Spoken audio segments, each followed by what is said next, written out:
प्रेम दादा first counter. Anurag ji आ रहा हूं उसके बाद आपके पास। प्रेम शुक्ला जी। सतीश जी का अपना आकलन है और उनकी स्वतंत्रता है, वो कह सकते हैं, लेकिन सारे लोग हरियाणा में भाजपा को चुनाव हरा रहे थे, सही, मध्य प्रदेश में हरा रहे थे, सही, छत्तीसगढ़ में हरा रहे थे, सही, और हर जगह जो है भारतीय जनता पार्टी चुनाव जीत कर आई। और उत्तर प्रदेश के चुनाव का बता रहा हूँ कैसे अंत। 2017 में हम विधानसभा चुनाव प्रचंड बहुमत से जीते। उसके बाद लोकसभा के बाई इलेक्शन में गोरखपुर, फूलपुर, कैराना, हम तीनों सीटें हार गए। सबने कहना शुरू कर दिया। और याद कीजिएगा 2019 में सपा बसपा का जो गठबंधन हुआ, वो सपा बसपा का गठबंधन 2017 के उपचुनाव में भारतीय जनता पार्टी के 3 लोकसभा चुनाव हारने के परिणाम स्वरूप हुआ था। और जब 2019 में सपा बसपा एक हो गई, उसके बाद जब चुनाव परिणाम और 64 सीटें भारतीय जनता पार्टी के नेतृत्व में एनडीए को मिली, तो सारे जो सिपोलॉजिस्ट थे, सारे जो एग्जिट पोल थे, वो सब जो है उनके सारे अनुमान ढह गए थे। तो भारतीय जनता पार्टी के इस परंपरागत सीटों के उपचुनाव में किसी ने नहीं कहा था कि 2023 में आजमगढ़ भारतीय जनता पार्टी के निरहुआ जीतेंगे। किसी ने भविष्यवाणी नहीं की थी कि रामपुर की सीट भारतीय जनता पार्टी उपचुनाव जीत सकती है, क्योंकि स्वतंत्रता के बाद अनुराग जी वो सीट कभी भी किसी अन्य व्यक्ति को जीतने में सफलता नहीं मिली थी। एक समाज मजहब विशेष का व्यक्ति ही जीतता था।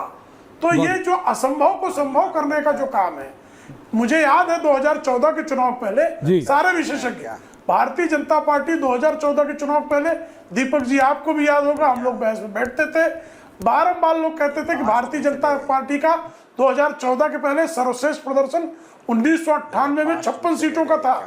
कहते थे 56 सीटों से अधिक तो हो ही नहीं सकती है, लेकिन 73 सीटें आई भारतीय जनता पार्टी, क्योंकि हमारा कार्यकर्ता एक लक्ष्य लेकर उतरता है और नेतृत्व के ताल से ताल मिलाकर असंभव को संभव करके दिखाता है। समझ गया। अनुराग भदौरिया काउंटर कर रहे हैं। राजेश जी, ये थोड़े 1-2 तरीके और निकाल लीजिए वो बहाना ढूंढने के कि क्यों सफाई नहीं हो रही। लगता है हाँ, तब तक आप जी अनुराग जी। मुझे सतीश जी आ रहा हूं सर। मुझे लगता है कि हमारे मित्र शुक्ला जी थोड़ा सा पास्ट में जीने लगे हैं। क्या करें, जब आदमी हारने लगता है ना, करंट हारने लगता है, पुरानी यादें ताजा करके खुश हो लेता है। अभी तक तो ये आप सुधांशु जी के लिए बोलते थे। हम तो जीते थे आजमगढ़, नहीं सुने थे, अभी हम तो जीते थे आजमगढ़, हम रामपुर भी जीते थे, लेकिन ये नहीं पता है 2024 में हारे थे, 2024 में हारे रामपुर, 2024 में आजमगढ़ भी हारे, और हम यहाँ 43 सीटों पे लाए, वो अभी 2019 में जी रहे हैं। अरे भैया 5 साल निकल गए, 24 आ गया है, आप 33 में रह गए हैं।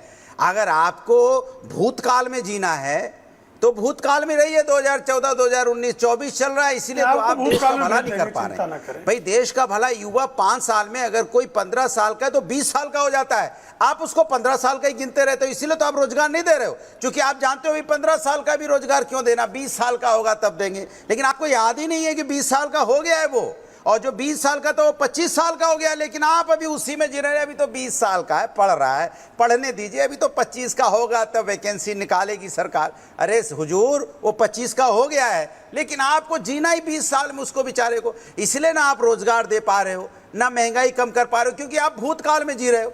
भैया 2019 की बात करो, 24 में आप बुरी तरह हारे हो, और हमारा पीडीए जो हमने पिछड़ा, दलित, अल्पसंख्यक, आधी आबादी, पिछड़े अगले सारा समूह जो हमारा समाज का है, जो पीछे जो छूट गए थे सामाजिक न्याय, उनको हमने दिलाया और समाज के लोगों को आगे बढ़ाया, और आगे बढ़ के उनको समझ में आया कि भारतीय जनता पार्टी हमारा भला नहीं कर रही है, संविधान पे भी खतरा है, लोकतंत्र पे भी खतरा है, और आपको 33 में समेट दिया।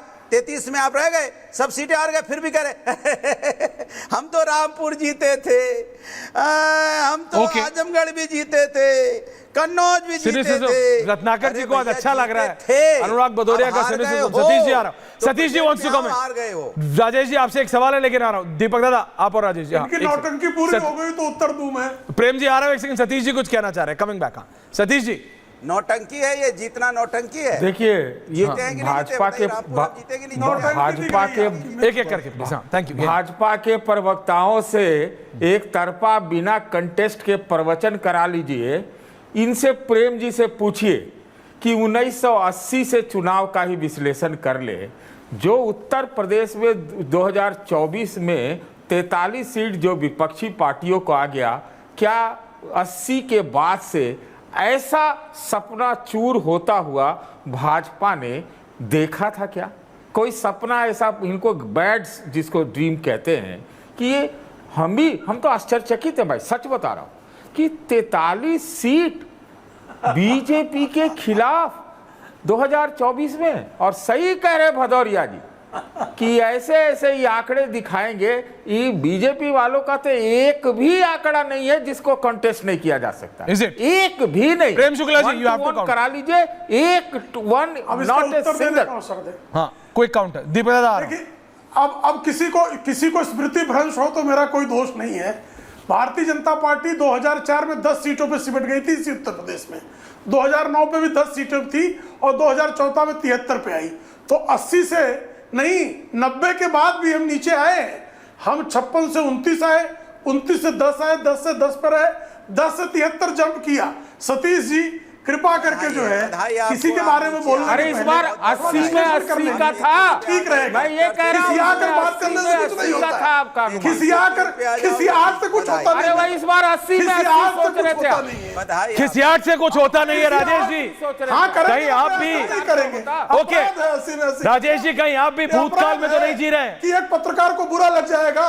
ये गजब बातें करते हैं। क्यों? नहीं, इट्स ओके राजेश जी, कहीं आप भी दिल्ली में भूतकाल में तो नहीं जी रहे? 84 में भी था। Arvind Kejriwal before going to jail and Arvind Kejriwal प्रयास तो करेंगे। After coming out of jail, ये दो अलग अलग फिनोमेनॉन्स हैं राजेश जी। देखो दादा भाई कि रत्नाकर जी, जो तीन लोग टीवी पे मेरे बाकी भाई बैठे हैं जी, उनमें से थोड़ा सा अंतर मेरे में उनमें ये है कि मैं, क्योंकि आपने जैसे कहा कि मैं एक विधायक भी हूँ, आपने लिखा भी यही है, तो जमीन पे रहने का सौभाग्य रहता है। आजकल प्रभात फेरियां चल रही है, कार्तिक पूजा चल रही है, तो सुबह 5 साढ़े 5 बजे हम लोग जनता के बीच में पहुंच जाते हैं। और रोज आप फोटो देख सकते हैं, अगर मैं ऐसे कह रहा हूँ तो मेरे फेसबुक पे जनता के बीच में लगातार हम लोग रहते ही हैं 18 घंटे। अब आपकी डिबेट खत्म करके मैं फिर जनता के बीच में जाऊंगा एक प्रोग्राम में, तो हमको एक आभास है कि जनता क्या सोच रही है। वो अरविंद केजरीवाल के बारे में क्या सोचती है, वो बीजेपी के नेतृत्व के बारे में क्या सोचती है, महंगाई के बारे में, बेरोजगारी के बारे में क्या सोचती है, इलेक्टोरल बॉन्ड के बारे में क्या सोचती है। वो सारी बातें तो समझती है, ऐसा नहीं है कि नहीं समझती है। तो जितना मर्जी टीवी के ऊपर जो बातें हो, लेकिन वो कहीं ना कहीं बातों को जमीनी हकीकत को जनता समझ लेती है।